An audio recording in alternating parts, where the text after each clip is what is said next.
Hello students, welcome to my class. देखिए students, हमारे previous 2 lectures में हमने जो टॉपिक कवर किया है वो है मैनेजमेंट बाय एक्सेप्शन, यानी आपका MBE। और एक छोटा सा टॉपिक आपके MBE का बच गया था प्रीवियस लेक्चर में, तो वो आज हम कवर करने वाले हैं। तो आज का ये हमारा बिल्कुल शॉर्ट एंड स्वीट सा प्यारा सा लेक्चर है। And today we shall talk about limitations of management by exception, यानी जो आपके MBE के जो शॉर्टकमिंग्स हैं, जो आपके डीमेरिट्स हैं, जो लिमिटेशंस हैं, उनकी बात हम बेटा आज करने वाले हैं। Limitations of management by exception MBE। तो बेटा आज का टॉपिक स्टार्ट करने से पहले मैं थोड़ा सा आपको पीछे से कनेक्ट कर देता हूं। देखिए बेटा, MBE का बेसिक कॉन्सेप्ट क्या है। तो बेटा MBE का बेसिक कॉन्सेप्ट है कि भी आप मैनेजमेंट जो करें वो एक्सेप्शन के अकॉर्डिंग करें। अगर चीजें वेल एंड गुड चल रही है तो उन्हें डिस्टर्ब करने की जरूरत नहीं है। तो पहली चीज तो मैं आपको एक्सेप्शन का मीनिंग याद दिला देता हूं। एक्सेप्शन का मतलब आपको याद है ना, कोई भी कंपनी के सामने कोई अपॉर्चुनिटी आ गई, कोई थ्रेट आ गई, कोई बाधा आ गई, ऑब्स्ट्रक्शन आ गया, कोई डिफिकल्टी आ गई, कोई इंपॉर्टेंट मैटर आ गया। तो ये सारी चीजें जो है आपकी, कि कोई किसी भी तरह का अपॉर्चुनिटी है, कोई थ्रेट है, कोई ऑब्स्ट्रक्शन है, कोई आपकी डिफिकल्टी है, या फिर आपकी कोई प्रॉब्लम है, या कोई इंपॉर्टेंट मैटर है, उन्हीं केसेस में आपकी हायर मैनेजर्स का जो अटेंशन है वो हमें प्रॉब्लम की तरफ या उस मैटर की तरफ अट्रैक्ट करना चाहिए। अदरवाइज MBE जो है वो ये चाहता है कि डोंट डिस्टर्ब देम अननेसेसरीली। यानी अल्टीमेटली इन सिंपल वर्ड्स बेटा वी कैन से दैट कि this concept is trying to explain us कि how can we save the time of our higher managers. तो देखिए बेटा, इसमें एक्चुअली हुआ क्या है कि आपने एक फिल्टर सिस्टम लगा दिया है, एक फिल्टराइजेशन कर दिया है। जैसे फॉर एग्जाम्पल अगर इसे हम यहां समझें तो जैसे मान लीजिए ये आपकी जो है, ये आपके वर्कर्स वगैरह है, एम्प्लॉइज वगैरह है। अब इसके ऊपर आपका ये जो है ये आपका लोअर लेवल है। फिर एक तो आपने यहां पे फिल्टर लगा दिया है कि भी अगर कोई प्रॉब्लम जेन्युइनली लोअर लेवल तक आने जैसी है, अगर फालतू का ही कोई मैटर है तो वो आप अपने लेवल पे शॉर्ट आउट कर लीजिए। लेकिन अगर कोई ऐसी प्रॉब्लम है जो लोअर लेवल तक जानी चाहिए, केवल वही प्रॉब्लम, यानी अब आपके क्या होगा कि जो मैटर्स होंगे या जो आपकी इंफॉर्मेशन होगी वो फिल्टर होके जाएगी ऊपर। यानी जो अननेसेसरी इंफॉर्मेशन है, जो कि ऊपर मिडिल लेवल मैनेजमेंट को या टॉप लेवल मैनेजमेंट को चाहिए, वो वहां तक नहीं जाएगी। तो एक फिल्टर आपने यहां लगा दिया, फिर लोअर लेवल के बाद आपने एक फिल्टर और लगा दिया कि भी लोअर लेवल के ऊपर वही इंफॉर्मेशन या वही मैटर्स या वही डिस्प्यूट्स जानी चाहिए जो जाना डिजर्व करते हैं कहां तक, मिडिल लेवल तक। ठीक है। और फिर आपने एक फिल्टर यहां लगा दिया कि मिडिल लेवल से ऊपर आपके वही इंफॉर्मेशंस, वही मैटर्स, वही डिस्प्यूट्स जाने चाहिए जो उनको रिक्वायर्ड है। अननेसेसरी उनका टाइम खराब करने वाली कोई भी मैटर, कोई टास्क, कोई डिसीजन मेकिंग या कोई इंफॉर्मेशन वहां तक नहीं जानी चाहिए। ठीक है, ये आपका top oblique high level. Is that clear? तो एक तरह से आपने 3 जगह यहाँ पे और यहाँ पे फिल्टर्स लगा दिए हैं कि जो भी इंफॉर्मेशन होगी या जो भी आपकी मैटर्स होगी वो फिल्टर होके जाएंगे ऊपर। अगर कोई मैटर लोअर लेवल पे शॉर्ट आउट होने वाला है तो उसके लिए हम क्यों हमारी मिडिल लेवल और टॉप लेवल का टाइम वेस्ट करें। तो ultimately this concept of MBE is trying to explain us कि how can we save the time of our higher managers. Then in other words we can say that don't disturb them unnecessarily. हमें उनकी जो decision making frequency है उसे reduce करना है। देखो, एक होता है बेटा क्वांटिटी ऑफ डिसीजन, एक होता है क्वालिटी ऑफ डिसीजन। अगर आप पूरे दिन में किसी से ये कहोगे कि आपको 10 डिसीजन लेने हैं तो वो कभी भी अच्छे डिसीजंस नहीं ले पाएगा, क्योंकि वो उस पर फोकस ही नहीं कर पाएगा, उसका एनालिसिस नहीं कर पाएगा। और अगर आप ये कहें कि इस पूरे दिन में आपको ये 2 ही मैटर शॉर्ट आउट करने हैं, तो उसको पूरा टाइम दे पाएगा जो आपका टॉप लेवल है या मिडिल लेवल है। तो I hope you can understand कि एमबीई का कॉन्सेप्ट एक्चुअली क्या है। और देखिए एमबीई के आपके बहुत सारे फायदे हैं, और एक चीज ध्यान रखिएगा, किसने दिया था बेटा एमबीई? एमबीई दिया था आपके फेडरिक विल्सन टेलर यानी FW टेलर ने, who is also known as father of scientific management. और साइंटिफिक मैनेजमेंट की डेफिनेशन भी एग्जाम में काफी बार पूछी जाती है, मैंने पहले भी आपको रिवाइज कराई थी। क्या होता है साइंटिफिक मैनेजमेंट? साइंटिफिक मैनेजमेंट की डेफिनेशन जो है बेटा, जो FW टेलर ने दी थी, तो FW टेलर ने क्या डेफिनेशन दी थी जो हमने फर्स्ट चैप्टर में पढ़ी थी, कि management is the art of knowing exactly what you want your man to do and then seeing that they do it in the best and in the cheapest manner. Management ये जानने की कला है, या ये कहूं कि मैनेजमेंट ये सटीक रूप से जानने की कला है कि भी आप क्या चाहते हो, कि आपके लोग कैसे काम करें, क्या काम करें, और फिर उनको जज करना, फिर उनको देखना कि वो काम बेस्ट और चीपेस्ट मैनर में कर रहे हैं या नहीं कर रहे हैं। तो अल्टीमेटली आप पीछे से कनेक्ट हो गए होंगे।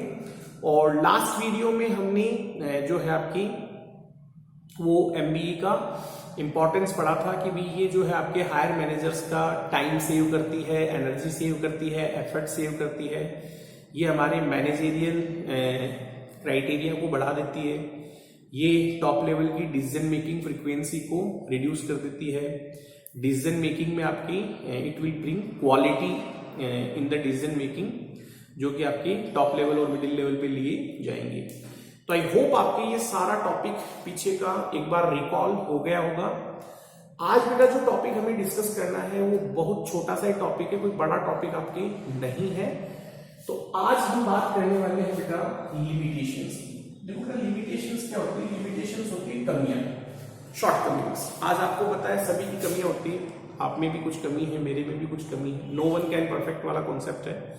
तो जैसे नो वन कैन परफेक्ट है, वैसे एमबीई भी जो है वो लिमिटेशंस से बचा हुआ नहीं है।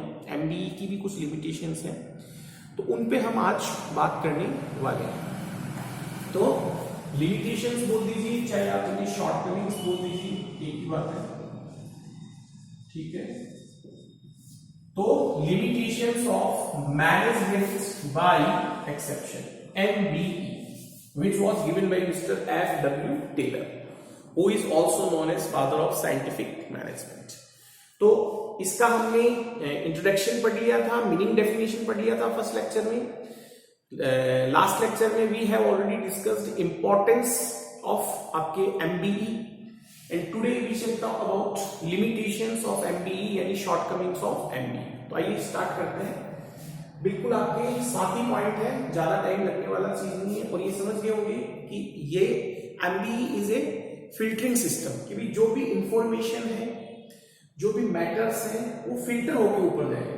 तो जितना रिक्वायर्ड इंफॉर्मेशन है या जो रिक्वायर्ड मैटर्स हैं वही आपके ऊपर जाने चाहिए। अदरवाइज आप कोशिश करें कि how can we save the time of our higher managers, उनकी डिसीजन मेकिंग फ्रीक्वेंसी को कैसे रिड्यूस कर सकते हैं, so that they can take best decision for the organisation. ठीक है, अब बेटा हम बात करते हैं लिमिटेशंस की। तो आइए बेटा स्टार्ट करते हैं, let's begin. First of all we shall talk about first point. तो फर्स्ट पॉइंट क्या है? फर्स्ट पॉइंट आपका है कि this organisation enhances personal views of the individual. ठीक है,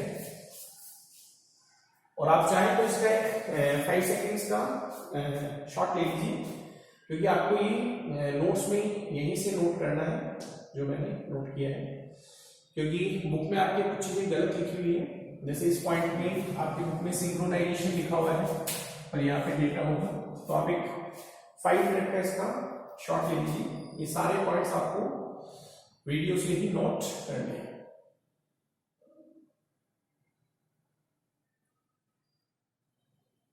चलिए बेटा, तो बेटा फर्स्ट पॉइंट क्या है आपका? This organisation. दिस ऑर्गेनाइजेशन का मतलब वो ऑर्गेनाइजेशन जिसने एमबीई को एडॉप्ट किया है। इनहैंसेज, इनहैंसेज का मतलब होता है बढ़ा देगी, यानी बढ़ जाना, बढ़ा देना। Personal views of the individual, यानी जो इंडिविजुअल्स के पर्सनल व्यूज हैं वो आपके इनहेंस हो जाएंगे। क्यों बेटा? क्योंकि देखो लोअर लेवल पे भी प्रॉब्लम शॉर्ट आउट हो रही है, मिडिल पे भी हो रही है, और जो रेयर प्रॉब्लम्स है वो आपके टॉप लेवल तक पहुंच रही है। अब देखो हर बंदे का डिसीजन मेकिंग का एक अपना तरीका होता है, एक अपनी बाइस्डनेस होती है, तो सब लोग अपने अपने तरीके से डिसीजन मेकिंग करते हैं। तो डेफिनेटली, और आपको पता है जो ज्यादा एक्सपर्ट लोग हैं, जो ज्यादा क्वालिफाइड हैं, या जो हाई सैलरी वाले लोग हैं, जिनका ज्यादा एक्सटेंसिव नॉलेज है, वो कहाँ बैठे हैं? टॉप लेवल पे और मिडिल लेवल पे। तो यहाँ पे हो क्या रहा है, लोअर लेवल पे भी डिसीजन मेकिंग हो रही है। बिल्कुल जो पेटी डिसीजंस हैं वो वर्कर्स और एम्प्लॉयज के लेवल पे भी हो जा रहे हैं, कुछ डिसीजन मिडिल लेवल पे भी हो रहे हैं। तो जाहिर सी बात है, जब हर लेवल पे डिसीजन मेकिंग हो रहा है और आपने थोड़ा सा अथॉरिटी को डेलीगेट कर दिया है, या ये कहूं कि आपने मैनेजमेंट को डिसेंट्रलाइज कर दिया है, क्योंकि इन अदर वर्ड्स आप ये देखिए कि एमबीई का मतलब ही क्या है? डिसेंट्रलाइजेशन।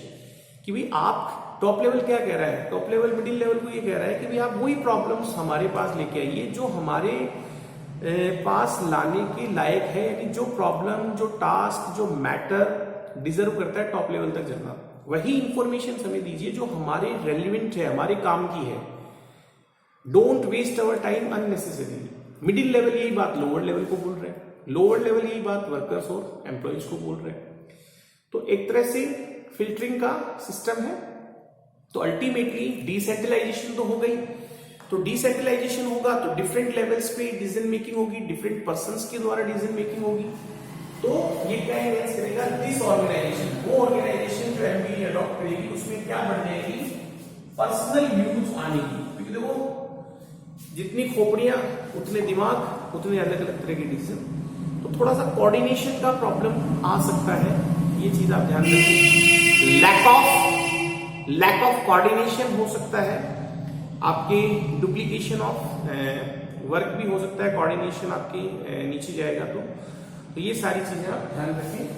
तो this organisation enhances personal views of the individual. I hope आपके ये पॉइंट क्लियर होगा। Let's move on next point. It is often based on incredible data.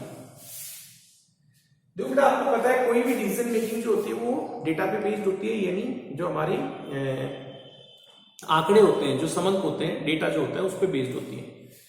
तो इट इज ऑफन यानी काफी बार ऐसा होता है बेटा कि ये जो एमबीई का कॉन्सेप्ट है ये इनक्रेडिबल डेटा पे बेस्ड होता है। इनक्रेडिबल डेटा का मतलब होता है आपकी अविश्वसनीय जो आपके आंकड़े हैं। अब आपको पता है बेटा, जब डेटा ही आपका इनक्रेडिबल है, ट्रस्टेबल नहीं है, तो फिर उस पर बेस्ड डिसीजन मेकिंग तो आपकी बिल्कुल ट्रस्टेबल नहीं होगी ना, अच्छी डिसीजन मेकिंग नहीं होगी।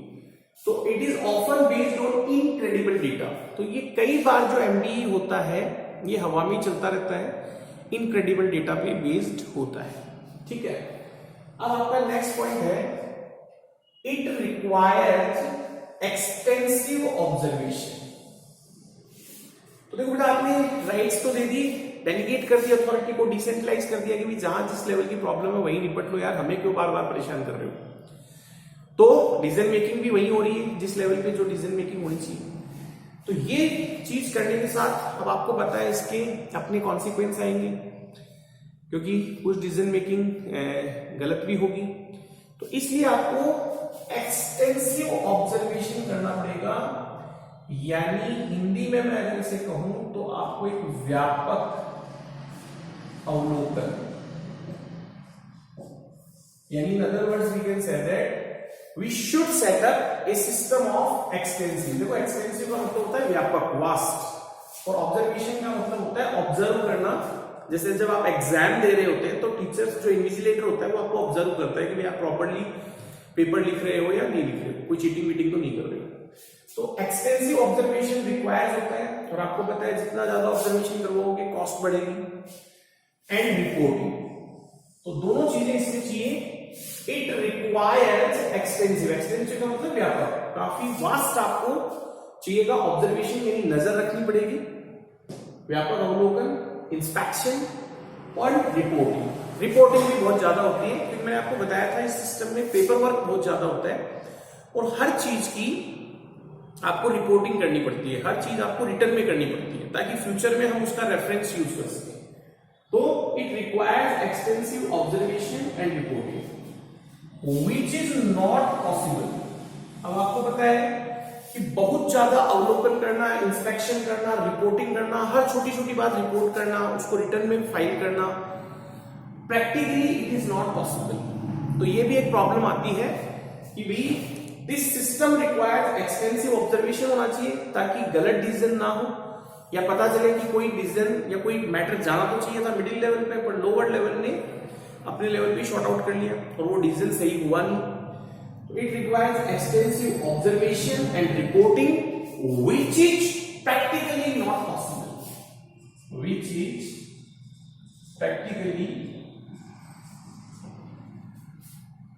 Practically not possible. अब हम चलते हैं नेक्स्ट पॉइंट। अब नेक्स्ट पॉइंट आपका सिंपल सा है, it increases paper work, it increases paper work. तो पेपर वर्क तो बेटा बढ़ना ही बढ़ना है, क्योंकि देखो ऊपर क्या था, it required extensive observation and reporting, ठीक है, और ये रिपोर्टिंग आपकी जो है ये रिटर्न में होगी। ये जो रिपोर्टिंग है बेटा, ये आपकी रिपोर्टिंग जो है बेटा ये रिटर्न में होगी। और आपको पता है कि रिटर्न में होने से क्या बढ़ेगा, it increases paper work. I repeat, it increases paper work, क्योंकि एक्सटेंसिव ऑब्जर्वेशन हो रहा है और रिपोर्टिंग हो रही है, तो यहीं से आपका ये पॉइंट निकल जा रहा है। और ये रिपोर्टिंग आपकी रिटर्न में होगी तो इट इंक्रीजेस पेपर वर्क। फिर आपके it often follows and inauspicious stability, ठीक है, तो it often follows an inauspicious stability in business matters. तो देखो बेटा, ये जो टेक्निक है आपकी एमबीई की, ये आपकी जो है वो एक इनऑस्पिशियस स्टेबिलिटी फॉलो करती है। तो इट ऑफन, तो कई बार ये किसका अनुसरण करती है, किसको फॉलो करती है, एंड इनऑस्पिशियस यानी जो अस्वाभाविक है। देखो ये तो इनक्रेडिबल था, यानी जिसपे आप इसको क्रेडिबली एक्सेप्ट नहीं कर पा रहे, अविश्वसनीय था। ये आपका है अस्वाभाविक, यानी अस्वाभाविक स्थायित्व।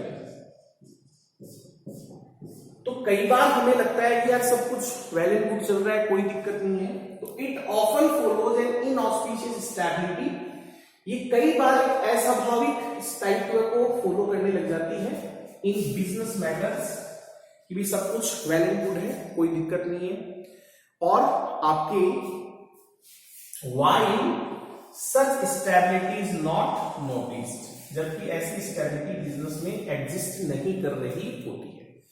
एक बार दोबारा समझेंगे इस पॉइंट को कि इट ऑफन फॉलोज, तो कई बार आपका एमबीई जो है बेटा वो क्या फॉलो करने लग जाता है, एन इनऑस्पिशियस स्टेबिलिटी, यानी एक अस्वाभाविक स्थायित्व इन बिजनेस मैटर्स, कि भाई स्टेबिलिटी से आ गई है, ऑर्गेनाइजेशन इज डूइंग वेल, सब कुछ अच्छा चल रहा है, etcetera etcetera, but actually while such stability is not noticed, जबकि ऐसी स्टेबिलिटी बिजनेस में होती नहीं है, एक्चुअल में एग्जिस्ट नहीं कर रही होती है। अब हम चलते हैं नेक्स्ट पॉइंट में। दिस सिस्टम एज्यूम्स दैट, ये सिस्टम जो है एमबीई का, ये एक चीज और मानता है, this system assumes that all the work is being done properly in the absence of presentation of exceptions, ठीक है। तो बेटा ये जो सिस्टम है आपका, this system assumes that all the work is being done properly in the, अब यहां से आप बॉक्स में दीजिए, absence of presentation of exception. देखो बेटा एमबीई क्या मानता है, एमबीई ये मानता है कि अगर कोई एक्सेप्शन नहीं आ रहा है, जैसे कोई अपॉर्चुनिटी नहीं आ रही है, कोई थ्रेट नहीं आ रहा है, कोई डिफिकल्टी नहीं आ रही है, कोई प्रॉब्लम नहीं आ रहा है, कोई ऑब्स्ट्रक्शन नहीं आ रहा है, कोई इंपॉर्टेंट मैटर नहीं आ रहा है, तो if there are no exceptions then we assume that in MBE system कि all is going well, all is well, all is well, अगर एक्सेप्शन नहीं आ रहा। लेकिन एक्चुअली ऐसा होता नहीं है। आप जब देखेंगे तो अगर एक्सेप्शन नहीं भी आ रहे हैं तो उसका मतलब कभी भी ये नहीं होता है कि सब कुछ ही सही चल रहा है, and there is no need to improve anything. Improvement का स्कोप हमेशा रहता है, अगर एक्सेप्शन नहीं भी आ रहे हैं तो भी आपको अच्छे से मैनेज करना चाहिए चीजों को और कंटिन्यूअस इंप्रूवमेंट करने की कोशिश करनी चाहिए। तो देखिए, this system assumes that all the work is being done properly.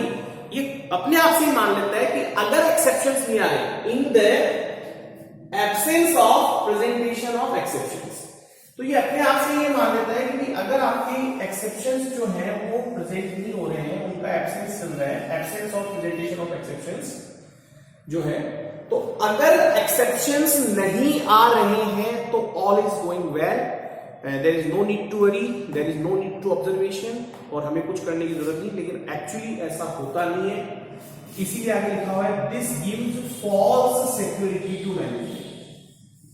मतलब ये एक तरह से झूठी सुरक्षा देता है मैनेजमेंट को कि भाई एक्सेप्शनल कोई चीज तो हो नहीं रही है, ना कोई अपॉर्चुनिटी आ रही है, ना थ्रेट आ रही है, ना इंपॉर्टेंट मैटर आ रहा है, ना डिफिकल्टी आ रही है, ना प्रॉब्लम आ रहा है, ना ऑब्स्ट्रक्शन आ रहा है। तो there are no exception, that means all is going well, और आराम से आप तो रिलैक्स होके बैठो, कोई करने की कोई दिक्कत नहीं है। There is no need to worry, there is no need to observation, etcetera etcetera. तो ये काफी गलत चीज है, क्योंकि आप ये मान के चल रहे हो कि एक्सेप्शन अगर नहीं आ रहा है तो all is going well, and this gives false security to management. ये मैनेजमेंट को फॉल्स सिक्योरिटी देता है, यानी झूठी सांत्वना देता है, झूठा आश्वासन देता है, झूठी सुरक्षा देता है, जबकि ऐसा होता नहीं है। अगर एक्सेप्शन नहीं भी आ रहे हैं तो अगर आप देखोगे, ऑब्जर्व करोगे प्रॉपर्ली, तो कुछ ना कुछ प्रॉब्लम्स ऑर्गेनाइजेशन में होती ही है। और हमेशा ध्यान रखना, इंप्रूवमेंट का स्कोप हमेशा होता है। कभी भी आप नहीं कह सकते हो कि भाई अब तो हमने सब कुछ अचीव कर लिया या अब तो कुछ बचा ही नहीं इंप्रूव करने के लिए, ऐसा कभी भी नहीं होता है। अब बेटा हमारा जो लास्ट पॉइंट है कि this system doesn't properly measure many components such as human behaviour. तो देखो, इसका एक ही मोटो है कि भाई आपकी how can we save the time of our higher managers. बाकी जो अदर आपके कंपोनेंट्स है, तो this system does not properly measure many components such as human behaviour. ठीक है, तो लास्ट पॉइंट बहुत सिंपल सा है कि दिस सिस्टम का मतलब बेटा यहाँ एमबीई से है, एमबीई डजंट प्रॉपरली मेजर का मतलब मापना। तो एमबीई प्रॉपरली मेजर नहीं करती है मेनी कंपोनेंट्स, कई कंपोनेंट्स को ये प्रॉपरली मेजर नहीं करती है, सच एज जैसे कि आपका ह्यूमन बिहेवियर। ठीक है, तो ये सारे पॉइंट्स बेटा हमने डिटेल में डिस्कस कर लिए हैं। एक बार फिर मैं इन शॉर्ट क्विक दे देता हूं आपको। एक तो जो ऑर्गेनाइजेशन एमबीई फॉलो करती है उसमें पर्सनल व्यूज यानी बाइस्डनेस आने के चांसेस बढ़ जाते हैं।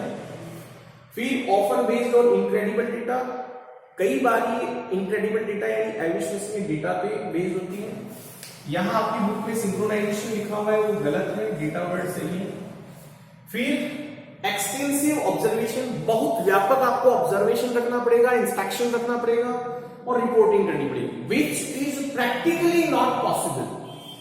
फिर इट इंक्रीज पेपर वर्क, तो जितना ज्यादा रिपोर्टिंग करोगे पेपर वर्क बढ़ेगा।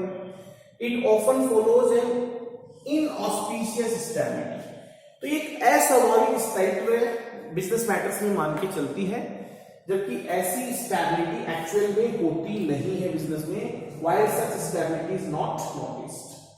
This system assumes that all the work is being done properly. मतलब MBE ये मान के चलता है कि अगर if there are no exceptions arising, अगर कोई भी एक्सेप्शन नहीं आ रहा है, कोई भी opportunity, threat, difficulty, problem, important obstruction नहीं आ रहा है, तो ऑल इज गोइंग वेल। लेकिन ऐसा होता नहीं है, अगर एक्सेप्शन नहीं भी आ रहे हैं तो भी अगर आप देखोगे तो आपको जरूर से इंप्रूवमेंट का स्कोप मिलेगा और कुछ ना कुछ प्रॉब्लम्स ऑर्गेनाइजेशन में रहती ही है।